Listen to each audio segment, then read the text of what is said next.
Kakailanganin natin ng 1 cup na pistachio kernel, 3 tablespoon na vegetable oil,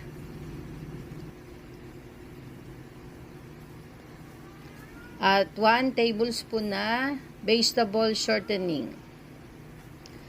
At i-blender na natin yan hanggang sa mag-blend.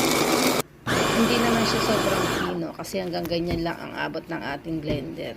Basta mapino lang siya. At ito na ang texture ng ating pistachio butter. Wala yang asukal. Di ko muna nilagyan kasi meron akong paggagamitan nito. At kung lalagyan natin ng asukal, lalagyan natin ng 1/4 cup. At ito na siya, medyo malabnaw na siya. Hindi na siya sobrang lapot.